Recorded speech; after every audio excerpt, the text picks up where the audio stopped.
Hello and welcome to the Arsenal BiteSize Podcast. We're here to look at the review of the Manchester City game, the 4-1 defeat at the Etihad, what it means for our season going forwards with 5 games left, and also to preview the Chelsea game on Tuesday at the Emirates. So I'm, of course, FPL Nima. I'm joined by Clayton at ClaytonAFC on Twitter. How are you feeling, man? I was deflated. I don't know if you've You're come not. to around accepting You're it right. now, but yeah, I'm all right now. Yeah, I'm I'm all not. right now. You're not. I feel really down. And I think the thing I should clarify is not.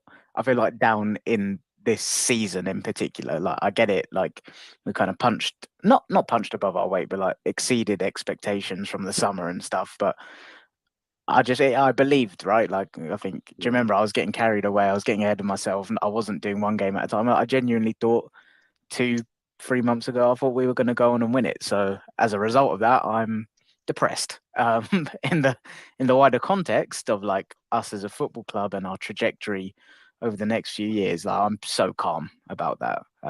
Like calmer than Yeah. I'd think the average Arsenal fan, if I'm being honest. Like I was speaking to Bobby quite a lot over the last couple of days, and we're both on the same page about like where we're heading as a club and stuff. But I think mine's just purely in isolation. I think also like the manner of the defeat on Mhm. Wednesday, like that was brutal. Like that was really, really brutal. And I think, yeah, I feel really down. Tell me more about your perspective though. Like where are you at? So you said you've kind of not made peace with it, but you're a bit more chill now. Like, go on, what's going on in your head? Yeah, I think I've just been fighting a lot of fire with fire. So obviously, I've been responding to the bait from some Man United fans. I know using words like bottling and stuff, and just kind of calling them out and just shitting on them and telling them that they're celebrating their rival, destroying their greatest success story, and becoming Yeah, the best team ever known in football history in the Prem, if they go on to win the treble, that is. which I think they will. Yeah, so I've kind of told them like they need to relax. But I think I just find it wild that we've lost 4 Premier League games out of 33. We're on 75 points, the most since the Invincible era. We've only ever been on more points at this stage after 33 games twice, and both times we were champions. Yeah, It's like, we I think finally with that result, we've also, just guaranteed UCL football after 6 seasons or something. So what should have been a really happy day, our return to, our guaranteed return to the Champions League after so long, has ended up being such a fucking devastating day, hasn't it? which tells you a lot of where we've come, right? But that's what I mean. So that's crazy, right? Because before the season, like people were predicting we weren't to make top four. The stats models were saying we were going to finish sixth or seventh. When you really deep it, we upgraded striker and left back. We upgraded Yeah, 2 positions in the window. That's it. And I don't care what anyone else says. We still only have a 13 to 14 man squad. We yeah, have, we have two 21-year-olds in Martinelli and Saka, 24-year-old in Odegaard. Saliba's 21 as well, so 22, whatever he is. And it's like, I'm not allowing this label of bottlers to be applied to a team that have lost 4 Prem games this season, 2 of them against what could go on to be known as the greatest football team in the Prem of all time. yeah. One of When them you put it against like that. United at Old Trafford, where our first goal shouldn't have been disallowed, and the other was just a shit show we had against Everton with the new manager bounce on the dive. So, but that's our 4 fucking losses, right? And Yeah. we scored more goals than we've ever scored. We've got more points on the board than we ever did. We've gone from fifth to challenging for a title, and yeah, we've fallen short, and it's fucking disappointing. But I am not allowing this bottling label. I'm sorry, bottling should be reserved for what Chelsea are doing this season. That's fucking bottling, not what we're doing. I will not accept that. No, And I'm with you. yeah, so I was gonna say, what do you think? Because that's kind of my main takeaway. Is I just think there's so much to be positive about, and it's being drowned out by like people allowing other clubs' rival fans To to dictate how dictate we how we should feel and feel. Yeah, exact exactly. That's bang on the fucking money. wild. Yeah, Like no one bang else on has the money. competed with this iteration of City. Like I know that Yeah, there was the City team that lost some leagues before, but that was pre the best manager of all time, Pep Guardiola, coming there, and they're in a scenario where they are already 6 years into this. Like this iteration with Pep is insane. And had Liverpool yeah. not competed with them for the last 5 years or so, and us this year, this would well and truly be a Farmers League. I don't think any of the last 10, 11 Premier League winners outside of Man City win this league against this City team. And I think especially like the last So the reason I was confident was I can't remember when this was specifically, but like post World Cup, where City just looked like they just didn't look themselves. They looked quite susceptible to they just looked vulnerable in periods, and they were chopping and changing their team and their formation a little bit. He didn't really know his best system. Rico Lewis was coming in and out of the team. They were just tweaking things quite a lot, and I just feel like the last 2-3 months, I can't pinpoint when it was, but they've just come across this system. And okay, it tweaks a little bit with where Stones is, whether he's starting at centre back or inverted right back and stuff. But this system, it just feels like they're relentless with it. Like, and they've just got this inevitability about them, which is back again and stuff. And I honestly think they'll go on to win the treble. And I'm with you. I don't think this is a bottle job. I think it's different outcomes, but similar underlying themes to last season, where I don't think we bottled the top four last season. I think injury cost us. I don't think we've bottled the title this season. I'm disappointed that I think there's been moments where we believed our own hype and we got a bit complacent in periods in certain games. But fundamentally, I think it's our squad again. Like, we don't have the squad to go the distance. I think, like, I'm not scapegoating Holding at all, but like, if Saliba and Tomiyasu are available right now in this period of the season, I think we're having a very different conversation. And I think you hit the nail on the head. Whatever people say, we have got a squad of 13. You look at their squad the other day where they're flexing their muscles. That's what we're up against. And like, I'm so confident we'll get there, man. Like, look at City now, right? So like City, for their part, they can switch out one world-class player for another with zero interruption in service and no lack of cohesion. They've built this. We already know they've got advantages with infinite money that they've got away with. And, we've gone toe-to-toe with them, like from a points, like a Premier League points in the table point of view. But from an actual depth point of view, there's still a significant gap in quality, in mentality, in experience. And watching that game is almost like a marker of what we still have to do, of what we want to try to build. So it's devastating, but that game should never have been what defines whether we won the title or not. Where we fucked it was against Southampton, West Ham. These draws, we would not have needed to worry about getting absolutely fucking played off the park at the Etihad when they've just hit peak rhythm. Because we shouldn't have been dropping the points before. But maybe you could say that we just couldn't deal with it. And equally, one thing I would say is, like, Pep did some magic. Did you see him having a go at Edison on Wednesday for the first goal? He was fucking telling him off. That's the mentality. He was telling him, why the fuck did you pass to the wrong player? Like, their whole system is that the goalkeeper is supposed to pass. And then I saw someone put like diagrams and pictures of the video freeze frames. And he was supposed to pass like to someone specific as a centre back who would then distribute it to the other defenders. But he like panicked and passed it to one of the other ones, which resulted in the ball over the top to fucking Haaland, who flicked it to KDB's foot. And Pep was there fuming, like, what the fuck are you doing? We told you not to do that. You're not meant to do this. That allows Arsenal to press us. And I was like, that's wild, because I think it was Arteta or someone said, like, he said Edison is their most dangerous player because when he's got the ball, that's when the attack starts. So everything they did, everything they built, we're nowhere near that yet. Like, what I'm trying to say is, like, we've got an amazing 11 and plan A, but we don't have like other plan Bs, or we can't bring someone in and change system. We've had to learn over time. They've spent years doing this, right? Fine tuning it. Klopp's Liverpool did the same. They spent years building a system. Everyone understands it. And you execute plan A to a T. And our first 11 at doing that, our first best 11 can do that. But then to go beyond that, it requires seasons of building, adding depth. And iterations, right? Yeah. Exactly. So I think that's the main thing. Like, they were just a different level. Like, imagine, like, they are fucking getting told off by their coach for scoring a goal because of like the pass from the goalkeeper going to the wrong defender. And we didn't expect it, right? We were trying to press them. We thought they'd have 3 of them at the back. They didn't play the inverted player. They had 4 at the back. They didn't play Laporte, who we were salivating about Saka going up against him. They found the solution. They just played a Kanji there, who seems to play everywhere and he can be fine. We just don't have that. Like, this is... like, and that will come, right? That will come. That's what I mean. It will come. But we were like, tactically, we played our plan A because I think it was... You can't change to a plan B for the first time this season. In a game of that magnitude. I think we would have got battered regardless if we tried a different plan or this plan.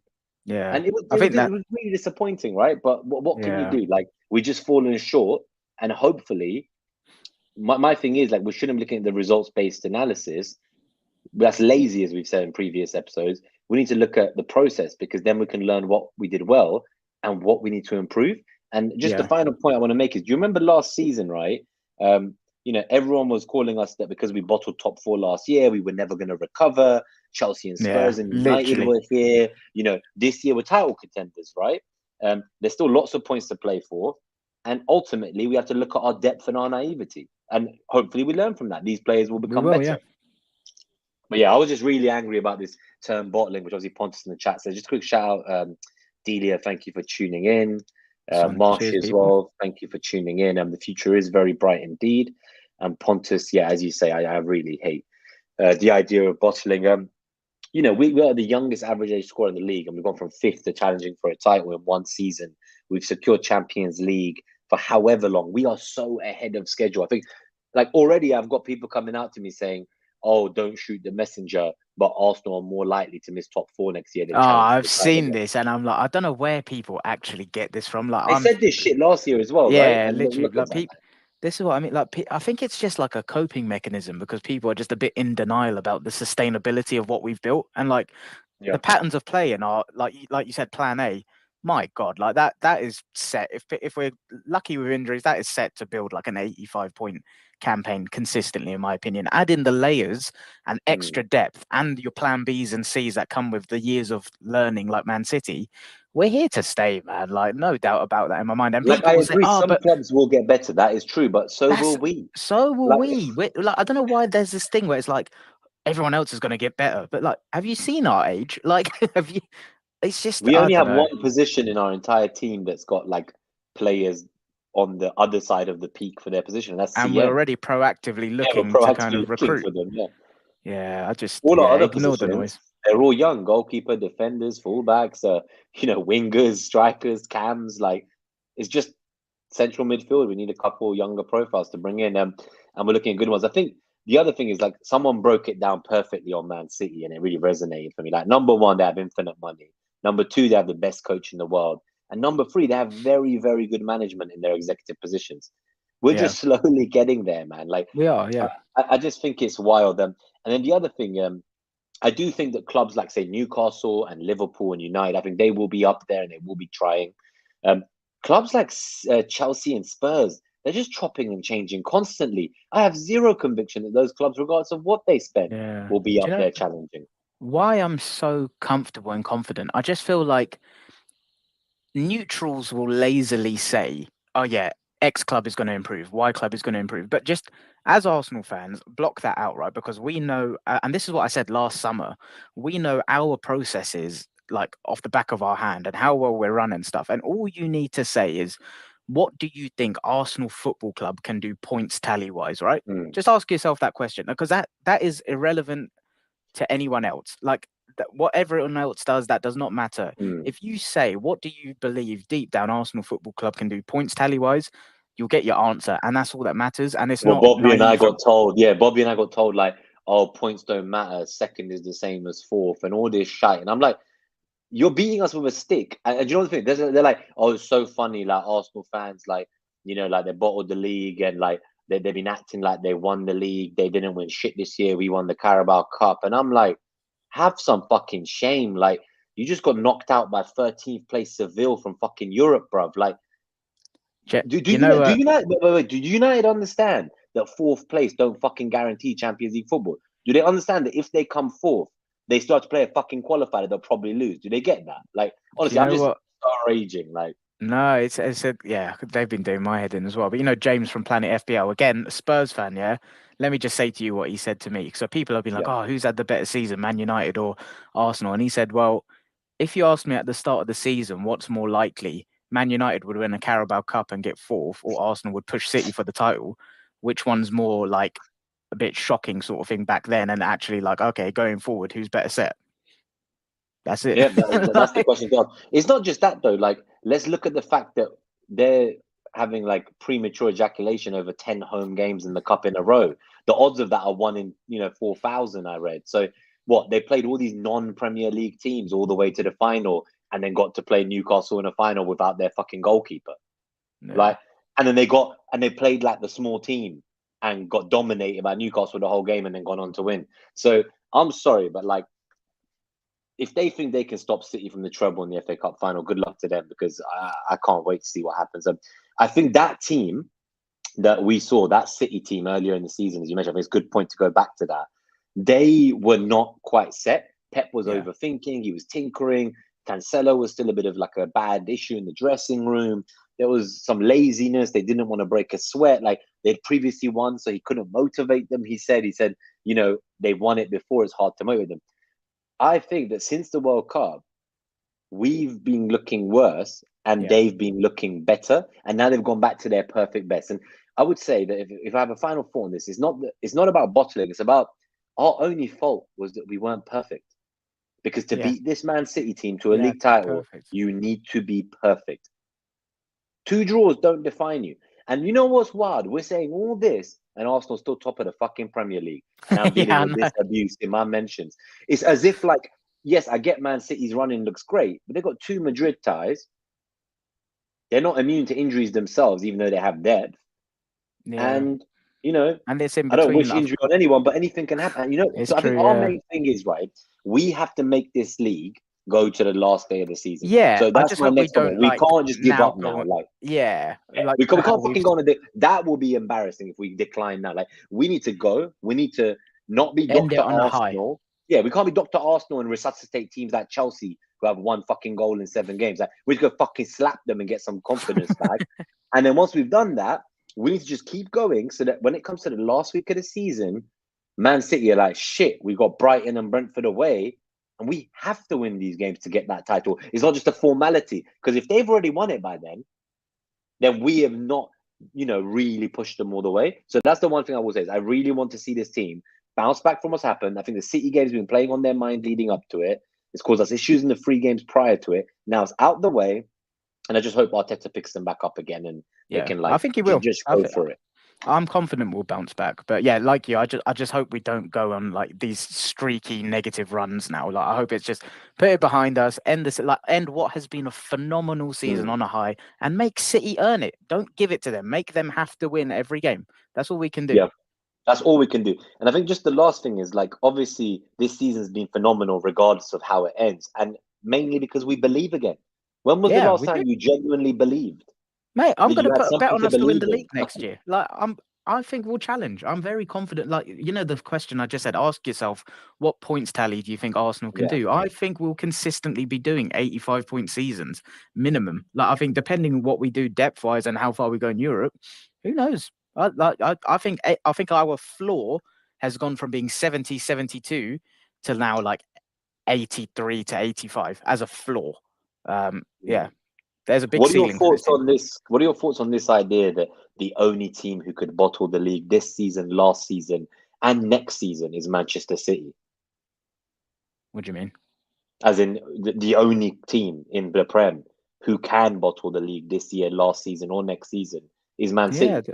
No one else can bottle the league. It's theirs to fucking bottle, right? Like, because they're just. How can anyone else bottle that league? I mean, but you were so many points ahead, and I'm like, bro, United were 5 points ahead of City with 4 games to go. And then they're telling me, why are you showing me the league in 2012? City won it on the last day. And I'm like, fucking bottled a 5-point lead with 4 games to go. We've got 5 games to go and we only have a 2-point lead. And it's what you said about it's what you said about people just being like outcome based and results based, right? It's just Yeah, but I think I've got that out of my system. I feel better. Yeah, no, good. No, well said. I feel better of just listening to you, to be fair. Because honestly, people have been so negative. And one of the reasons I've come to the conclusion of it, and I think just to respond to Delia, because this is true, is she says she doesn't understand the hate that Arsenal fans keep on getting. And maybe once you're good, people feel threatened. So I think they just hate us, Delia. I'll be honest with you. When we didn't think we were in a title challenge, they were telling us we were. Yeah. And then when we're not going to win it, potentially, they're the first to be there and say you bottled it. And they've been waiting. Like, I know they try to dictate the narrative, don't they? Yeah, they do. And all season they've told us we're going to fall off this tree. And then when we do, they're like, oh my God, you bottled it. But how can it be bottling it if you've said all season that we're not going to win? I know. And it makes no fucking sense. Go back to all of their predictions. Like, oh my God. Like, you remember that Athletic lot when they were just All of them, yeah. Yeah. Conte, Spurs, title challenges, this, that. It's Like like I they've just won think, the Premier League window, yeah, transfer window, all this shite. And I just don't know what to say. Honestly, it's just fucking embarrassing. We got laughed at and called bottlers for dropping a two goal lead at Anfield. Fucking United dropped the 2 point lead yesterday, and they're telling me you can't call me a bottler. I'm like, you're a fucking bottler, mate, yourself. Like, what is this shit, bruv? Like, this is a team that was 5-0 down in 20 minutes the week before, and you're losing a yeah. 2-0 lead. And we got called bottlers for a 2-0 lead at Liverpool. This We is why I'm fucking let so down. glad I've deleted the Twitter app, man. Like, my I know life is why. so much Yeah, more you don't peaceful. want to waste your energy on these people, bruv. Yeah. I Oh like our man, like little a lot. therapy sessions here. That does me fine. Now, a lot of them are my friends, so obviously, like, it is a bit of banter here and there, and we pull each other's legs, and some of them concede, like Tinesh, who you saw. I don't know if you saw him, but he was at the barbecue. He kind of conceded to me that, like, if I was an Arsenal fan, I'd be very happy with the season. Actually, you've done really well to go here. No one fought you would. So the banter. So that's the other thing I've noticed. A lot of the time, they just want to bait us, and deep Yeah. inside, they know that it's been a good season for us. They just don't want to admit it. They can't Yeah, accept it. exactly. They Yeah. just can't accept it. Why don't we talk a little bit about what went wrong at City, and then Yeah. I think we're not going to spend too long on this game. I think it was more about the emotion, where I feel we're like we've at, what kind we of need to do. we've kind of covered it. Like, I don't think we need to go dissect every goal. Like, I feel like everyone watched the game, right? Like, there's nothing for us to add. I Yeah, think there's for nothing me, to say. I think my only thing was that Pep obviously changed. He played in a way that they've not played in 2023. And we yeah, prepped to press them against the system that we had seen them playing since all of 2023. And they yeah. didn't. And we didn't My have an answer to that. When people say, like, you feel like you're playing against a team and you just feel like they've got an extra man. I felt like they had two extra men. Every time I saw us trying to get out and we were just swamped, like Zinchenko was trying to get into areas, and every time I looked, he was just swamped around people. Every time they had the ball, you know how we create 3v2s and 2v1s? It felt like they had 4v2s and 5v3s. Like, everything just felt so overwhelming, and I just couldn't see a way out anywhere. And I think for me, my biggest disappointment was I know how good we are. And I know they're on a different level, but I feel like in the home game, we more than kind of held our own, especially in the FA Cup and stuff. And I think for me, this was just levels and like I think this this is where to your their point. rhythm has come in. They're Yeah. And it's ready. like They're at we their we couldn't best. have been we couldn't be playing them at a worse time for us and Yeah. also at their best moment as well. I And I wish think we that's for played me, them when the yeah. Queen passed away, mate. Like back then in fucking like October or whenever it was. Like back then before the World Cup, we were looking great. We were in our strides. They hadn't quite figured out what was going wrong with them. I just wish that I think that's the one thing that frustrates me. We never got to play them pre-World Cup when we Yeah. were at our best. And not once in the 3 games this season did we get to fucking play them with our best 11. And so much of that It happens, just right? Like, so, frustrates me. but like the timing of things. Think about, like, we literally couldn't have got Everton away at a worse moment. Any other time in the season, No. we're beating them. And it's just like little things like that. I feel the same about City, because in that home game, I stand by that first half when the Bernardo at left back thing wasn't quite working. Okay, it's on us. We didn't quite punish it, but if it wasn't for the individual mistake that led to that Yeah, it was first goal, individual mistakes, right? The yeah, last 2 games, Grealish came out and said we were the better team. Like, I think it's just the golf. I didn't expect this. Like, same, after the way we performed in the first 2 games against them, I didn't expect this, basically. Like, yeah, as you say, it felt like we were chasing shadows. Martinelli got hooked like 60th minute with 11 touches. We could not even get the ball to our 11 outlet. touches, was it? 11 fucking touches. And we couldn't I even think get I the read ball like to our Holding outlet. had 86 or something. I'm sure I read. Or was that passes? It was either passes or Probably touches. was Yeah. maybe one of. I honestly, it's just, and you can argue about like should like we have done better on the first goal, like, but then the goalkeeper, kept it quite good. We almost made it in 1-0 at half time. City are good enough; they don't need gifts from fucking VAR as well. Like, I don't understand like why that fucking goal wasn't offside, but I'm not going to debate that either. I've cussed No, VAR enough this season. the They were angles going to batter confused us me. regardless. Yeah, the angles confuse me. To me, it looks like the frame that VAR uses after the ball leaves his foot. You don't see the ball in that frame, but in the one we saw originally, apparently, like that one doesn't count because it doesn't have the VAR frame around it. But they're Yeah. telling me it's the exact same moment, just from a different angle. I don't know. They said it's the margin benefit of the doubt given to the attacker because the two lines were so close. I don't, But I feel bro. like when it's us, Matt, we don't get That's this what I mean. level of granular analysis. It's like, wow, where does That's this what I come mean. And like obviously there was other incidents like Obviously, they could have had a penalty early on. I don't know if it was maybe you could argue that I KDB kicked don't know. Partey or Partey got in his way. Like, but I think like overall, whatever happened with that offside onside goal, they were gonna batter us. I think we stood no chance from the moment we Yeah, got out there. agree. Like the boys did What not did look you like they think? believed they could win. Did you think that as well? So I was Yeah. with my mate, and I don't know, like I try not to like psychoanalyze things because I think so much of that is probably just believing your own bullshit sometimes. But I did feel like we did not look like a team that believed they were going to go there and win. And like just body language. Like who am I to analyze body language? But I got an opinion like everyone else. I just thought they looked a little bit beat already, and then you saw the City players laughing, smiling, and like kind of relaxed. And like I don't know, like I said, I try not to psychoanalyze, but I can't help it. And I thought we looked beat before kickoff. Did you feel the Yeah. same then? Sometimes you feel like it's. I think you've said it before. Sometimes when you see a team sheet, you feel beat. Something felt off the moment I saw Walker in. I'm like, bro, they've called this guy up from like the pits of a fucking black hole just to bring him in to stop us. Like, we don't have that luxury. Like, we just don't have that fucking luxury. It just something felt off because I was looking at that lineup and I was like, they're not looking like that flat back four is moving into like the way they've played all season. So, Yeah. and did you see like a few minutes in, Gundogan just ran all the way up into our box? Like, I was like, what? That was the moment I knew. I think when I saw Gundogan just run through like that, and it was like a few minutes into the game, I was like, oh, we are in fucking trouble. I think the biggest difference for me from us tactically in this game was, and I guess we've shown signs of it for a while, was like the midfield just slowly feeling a little bit too reliant on Partey to completely do everything, and it felt really disjointed. And I know a lot of that was because of how good City were at overloading and creating those like advantages numerically. But man, that our midfield just felt completely torn apart. And I think the way De Bruyne was playing all over high up, like if he would, like, did you see that interview where he was talking about the double sixes and stuff and how he was like they occupying the changed space? the way they play, and they were waiting for And that's us to then as they would vacate yeah. the spaces and stuff. Oh man. And I just think that we just got completely outclassed, and it was a masterclass from Pep. But I think for me, it was just like the sheer golf in quality was a bit of a It hard was definitely pill to swallow. eye-opening, yeah. It was eye-opening for anyone who thought that like we could just get through like fine and like we were just gonna like get to the title. I think Well, this is the last time I'm ever making a prediction not on logic again, because logically there was nothing in me that thought we'd get anything. But I was like, I watched Fever Pitch, I watched the '89 film. I've got this thing in my heart. Fuck your heart, man. it's what we wanted rather than what we thought could happen. Yeah, you're right. It's fucking sad, man. The whole thing, honestly, is just so sad.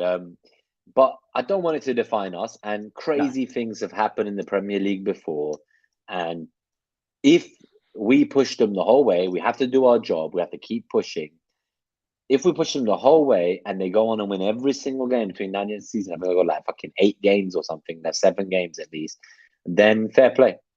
Then our fault was that we weren't perfect. But that's why I want that's us what I mean. to We need finish to this push season. Yeah, if we finish the season, again, I was chatting to Bobby, if we finish the season on 86 points, for example, that's our third highest ever Premier League total. And like you said, the other two, we've gone on to win the league, right? Like, if we finish like that, Yeah. So we need what, fair 11 play. points out of the 5 games, don't we? Yeah, To but get to 86. if it then turns into, I don't know, we draw Chelsea, we lose Newcastle, we lose Brighton, like then you're kind of looking at it like fuck, man. But if we actually It's like finish the once we season lost high, the target, we just fully fell off. Yeah, we can't do that. whereas if we make City, like you already said, if we make them go and have to win majority of their games, and we kind of make it go to the last 2, then you can hold your hands up and be like, do you know what? We gave it a good old go, and like, I think we have anyway. But yeah, we're all on the same page, and we just need to finish this strongly. I just think there's still a few more Twists and turns. yeah, exactly. That's the word I was looking for. I on. do. I think there's more to come yet. Let's see how things go, but those games against Madrid are going to be intense, and Yeah, they will be. a lot can happen in I that do time. think they're going to win, though. As intense as I think they will. I think they will, but it's more about we need them to be in a situation where they can't just like rest people in the Prem by then. Exactly. We need to make them have to make difficult choices and play people through fatigue and make errors in the Prem, or like we can't just let them walk it. We have to keep going. We come all this way, and it starts with Chelsea on Tuesday. So I guess that's what we probably spend a few minutes just chatting about now. There isn't too much to say about it, but I guess it's just the question of, do we change anything? Is it time for Trossard to get into the team? Is it time for Nelson to get into the team? Like, we saw Smith Rowe cameo when the game was pretty much dead against City. We haven't seen him for a while. Almost a bit cruel sending him in there, but I guess he kind of thought the game's done. Like, got to give him some minutes. The guy's played nothing this year. So, any changes for you? Like, is there anyone that would come into your lineup? What I want to, like, again, it's like what I say about want versus, what I want versus what I think he'll do, right? And what I want is, I think Nelson deserves a shot. I think Trossard deserves a shot. I think. I was just trying to think what else. Yeah, I think, like, I know Rob Holding is the obvious elephant in the room, but I'm not quite there with the mental gymnastics in what everyone else is suggesting we do. I just think that changes. Unfortunately, I just don't see an alternative. Like, I'd be happy to be educated otherwise. I'm just not quite sure what we do. So in terms of what I think we'll do, I think it's going to be the same team. I think maybe Trossard could come in for either Martinelli or Jesus, but I don't think he'll change anything. And I think this is what you said about, like, our plan A is so bloody good. I do think we're in this weird spot where it's like, you've got someone like Trossard, who's probably been one of the best, but the individual quality of the other front three. And I just feel like he doesn't have an alternative way to get all four of them in coherently. And it's like, in his head, I think he overthinks it. He's like, okay, I can't take them out because they're so good, but Trossard's also been performing at this level. So I think we're kind of in a weird spot where we do need to develop a kind of plan B where you can integrate people without feeling like you're losing anyone. But what about the likes of the experienced players? Because obviously, like, you could look to Zinchenko, Partey, and even Jesus and argue that all three of them don't necessarily deserve a start. And is it time for Tierney, Jorginho, and Trossard to get those starts? I don't know. Like, does he do all of them in one game? Does he just do one of them? Because I think he'll make a change. I just don't think it will be all of them in one go. I think that's the biggest thing. I'm with you. I think he'll make a change. He doesn't strike me as someone to be quite reactionary and go and do something like that personally. So I think, like, Trossard will come in, but couldn't tell. I guess it's who though, right now, because it might not even be for Jesus. Like, it could be for Saka, it could be for Martinelli. Like, we just don't know. I don't think he comes in as a left 8 for Xhaka. No. I don't see that. I think there's a world where Jorginho starts against Chelsea, maybe his old club. Like, it could be something. Do you think maybe that'll be like for like then instead of Partey? But that's the thing. I wonder if it would be instead of Xhaka and play a double pivot and just calm the fuck down a bit for a few games, because we just need to calm down a bit. Yeah, and he did do that, right? He kind of brought Jorginho on for Xhaka? Was it? Yeah, I think it was, because Partey stayed on. Yeah, Partey stayed on. Yeah. It wasn't like the previous game, because there's been a lot of collapses in these draws leading up to it, wasn't there? There was the 3 games where obviously we just got 3 points out of 9, and that was pretty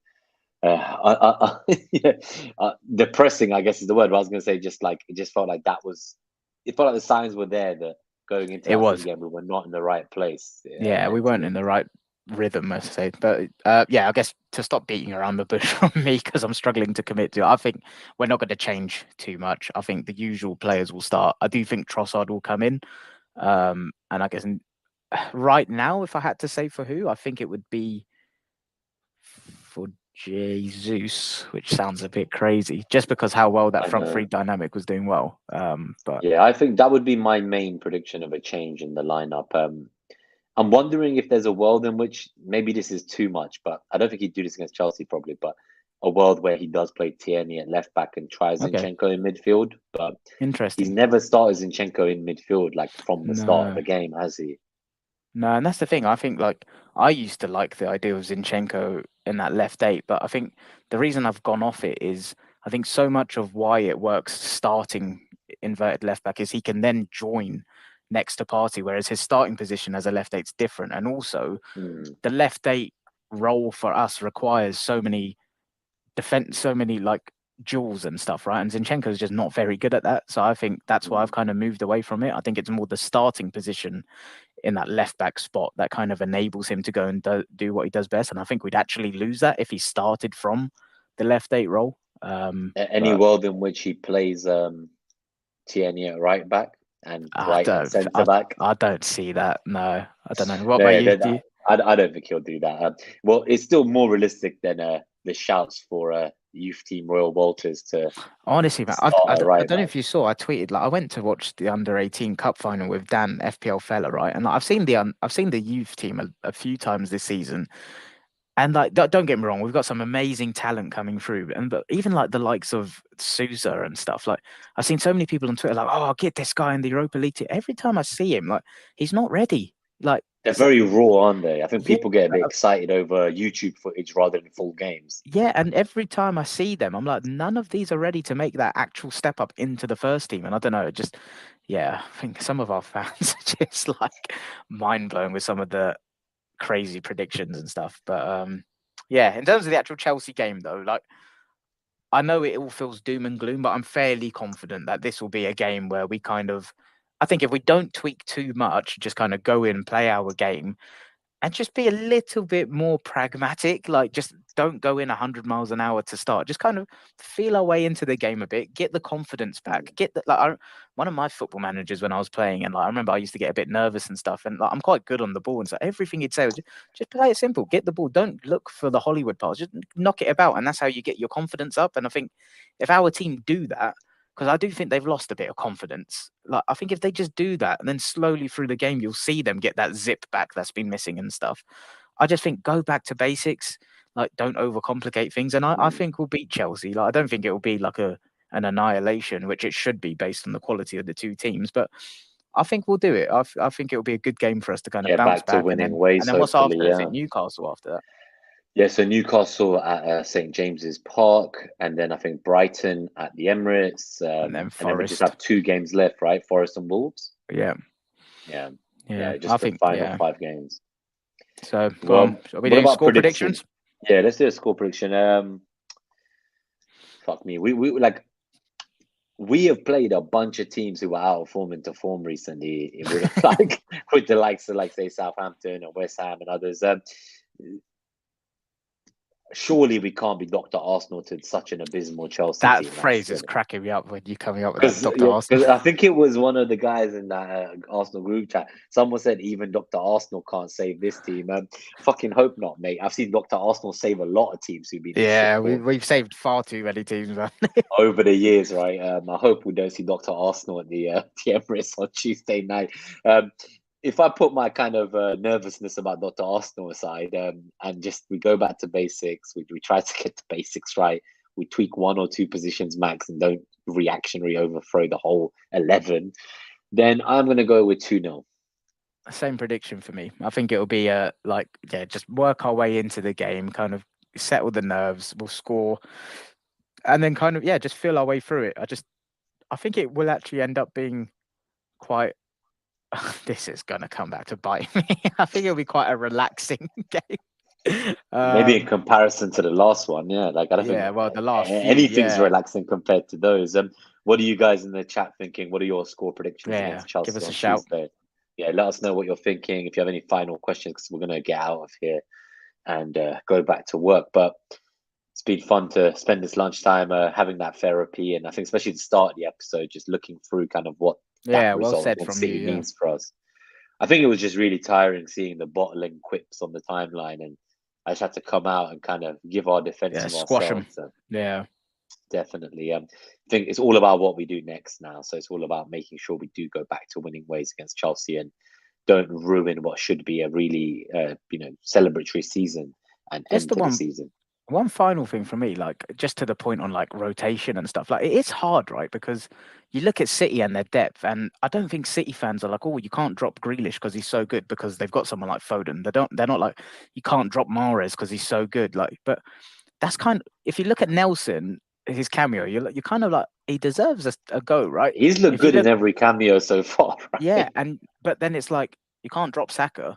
And then, I don't know, it's the same with Trossard. It's like, I'm really torn. I'm like, he's been one of our best players since he's come in, but we know the level of Martinelli and Jesus. So I think it's like, for me, I don't know the answer to this, but it's like, how do we get to that step where we're comfortable at just chopping and changing people? Because right now, I feel like we've all got this thing in us where we're a little bit fearful and like, no, we can't take Saka out for a game. Like, well, me personally anyway, but how do we get to that level where it's like, okay, we're just comfortable. Like, we've got these options, we trust them. And I don't know if that's just something that comes with time as you trust them. But I don't know. Yeah, that's personally where I feel like we're at as a football club right now. We're kind of in that transition into getting to that stage where we feel comfortable rotating options. Whereas right now, I'd say the only option, I don't know, we don't really have one where it's like, okay, it doesn't matter if they're in because player Y is coming in instead. I still feel like we're all a little bit hesitant about chopping and changing. Yeah, no, that's really well said. I think that's what I was saying at the beginning about kind of they have the ability to replace one world-class player with another and not lose any cohesion. Yeah. And I don't think we have that right now. Yeah, so we definitely need to do. And on that note, so Delia's question before we go is around who would you get this summer to improve our squad? I'm really looking forward to what big things we will achieve next year. So I guess the obvious answer is you've been pushing for like central midfielders since last summer, let alone in January. So I think we need 2 central midfielders personally, but like good ones. But the worrying news coming out more recently is there was a lot of rumors that we were in for 2, and now it's kind of like, oh no, they're not going to get both because money's a big issue, and now the club need to sell, and they're going to have to pick one or the other. So it's going to end up being kind of like I guess it's a Declan Rice summer. It seems like he's the one that most people will want to go in for. He's definitely been working on improving his price tag over the last few years as well, just making sure. I think he really tried extra hard against us to make sure that we know what we're missing if we don't sign him. I know Caicedo, we felt burnt by his agent and Brighton last January, so I don't know if we go back in there again. I don't know which one I would prefer, but I would want at least one of those two. So like that's kind of the starting point for me.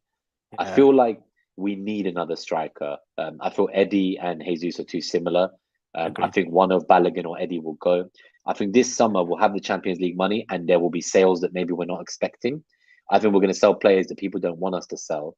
And they include the likes of Tierney. It could even be Smith Rowe. It could be Xhaka. It could be Partey. There's lots of players that could be sold if we can get so the world in which we get say like a Rice and Caicedo together is a world in which we sell. Depends on the sales. Yeah. I think there's going to be a big churn this summer. Like I think Arteta is going to go for broke, not for broke. Like that insinuates we're desperate. Like I think we're going to fully go to challenge for everything, and I think to do that he's got a very clear idea in what tools he needs.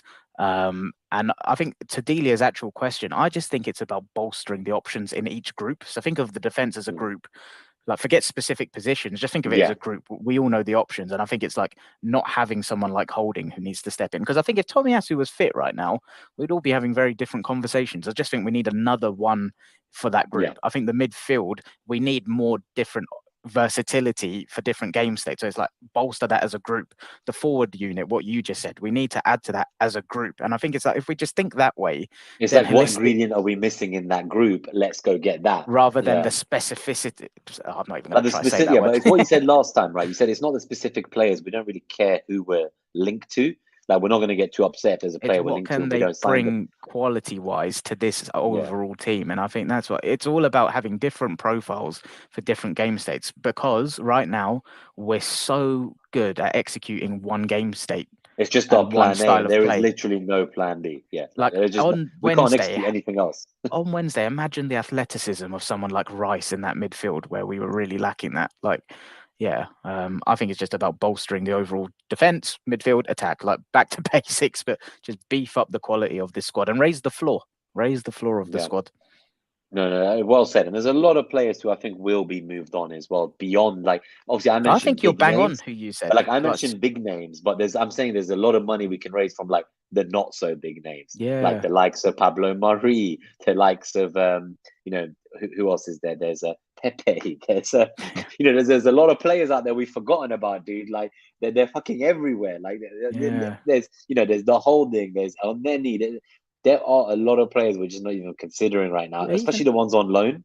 Yeah, but take just from raising the quality of the squad, just take this as an example. Xhaka, we've seen how important he is to the team this season, and we see it when we miss him, right? Imagine having someone because he can be upgraded. Imagine having someone that can upgrade on him and not selling him, keeping him around. Imagine then we're comfortable in big games. If Xhaka's playing, calm. If it's not him, if it's someone else, calm. Like, I think it's getting to that level where right now we're so fixated on specific players, but it's kind of moving away from that, where we've got that versatility. And raising the floor is the only way to describe it, I guess. And then just to parting thoughts. So Josh says he agrees with you, Clayton. And even though we haven't seen it yet, there is a clear strategy as to why Edu and Mikel Vieira. So, obviously Arteta was saying about him that no one else in the squad can do what he does, and we should be excited. And obviously, we've not quite seen it, but it's that idea again of having different profiles and having someone who can do something different that isn't just all our players do the same shit. And that's why I'm really keen for the forward group that we do get a proper goal scoring striker. Yeah, me we too. literally don't have one right now. Yeah, Like, I'm talking like, obviously I know we were in for Vlahovic. He snubbed us. He's looking to get out of Juve. He's apparently back on our target list. Apparently Calvert-Lewin's back on our target list. He would be the perfect Dr. Arsenal signing, because like ever since that 21 goal Premier League season that he fucking flew, the guy's been playing like 2 minutes a season since. yeah. I hope he recovers, because he was a great talent. But we need a goal scoring fucking striker, man, and someone who plays differently to the hold up play strikers we have right now. And you see how it got used against us, right? In terms of having that tall option that, there's just a bit more physical and a bit old school. I think, like you say, different option, versatility, have a proper goal scoring number 9 as an option, never a bad thing. And then Marsh says, looking forward to the players celebrating past Oba again. That would be epic. I think, wasn't it Oba had like 5 touches that game or something and got subbed? I think so, yeah. That made me so happy, because I was convinced he would score against us, but same. Not that time. And then Josh's final question, and we will really get out of here this time after this, is Pep mentioned in the past Mikel is more of a personal coach, and you can see that in the way he's handled players. Will he struggle to let go of some of the players he's fond of? I think he can be brutal and cutthroat if he needs to be. I was going to say, like, I actually find that surprising, and I've not seen that quote before. I think I get the impression he's quite ruthless. I would think he's quite ruthless and cold. Like, obviously he's got that. So I feel he's got the kind of the managerial qualities of Wenger in the personal, high emotional intelligence. Make them feel safe. Exactly. And really try to help them get the best out of themselves and that philosophical side of life. But he's then got that cutthroatness and steely, ice cold part of Pep in him as well. Yeah, he's almost like got the hybrid of them. Yeah, like not to get left behind, to keep getting better, to keep trying new things. Are you on the boat? Crazy ideas. Yeah, so if you're not on the boat, like you could see it in the All or Nothing when he came into the dressing room. There was that game, and he like laid into one of them. I don't know whether it was Pepe or Lokonga or Tavares. He fucking laid into one of them. I remember. Do you want to play Champions League? That one. That one, yeah. Oh man, he was like, so I do think he will get rid of them. I think we're probably, us as the fans are going to be the ones who are more upset and nostalgic about certain players. I would love Tierney to stay and fight for his place and keep fighting, keep getting better and stay injury free. But I think he's gone. Yeah, I think he's gone. I just hope it's not to Newcastle. I think what you said about Smith Rowe as well, I could see that. I don't think Jack or Partey will go, but I could see a Smith Rowe sail as much as I don't want to. Hopefully there isn't, but there's something there. Hopefully he's just giving him the Martinelli treatment and he's coming back from long injuries and he'll get back in after pre-season. But there's players that I wouldn't want to go, but I think there will be at least 1 or 2 that are fan favourites that will be sold to. I think we just need to be open-minded. Trust them; they know what they're doing, and we have to let go of favourites, right? Unless it's Saka, then they'll be right. The only thing that will make me happy right now is an extension for Saliba and Saka to be announced. Yeah, that would make me happy. You're back on that lag, by the way, where your audio is fine, and then 10 seconds later, maybe that's the key to get out of here. Then definitely. Thank you everyone for tuning in. It's good to see you all and chat with you this Friday lunchtime. Have a lovely bank holiday weekend if you're in the UK. Enjoy the 3-day weekend. See, we don't play till Tuesday, so hopefully we're in a much better place by then, and we've recovered a bit from the trauma of the midweek this week. If you enjoyed the episode, found it entertaining, if we made you laugh, please hit that like button and subscribe if you're new. Otherwise, we will get out of here and see you guys next time. Up the Arsenal, and let's keep going on to great things. Cheers, everyone. Up the Arsenal. Come on. Come on, you Gunners.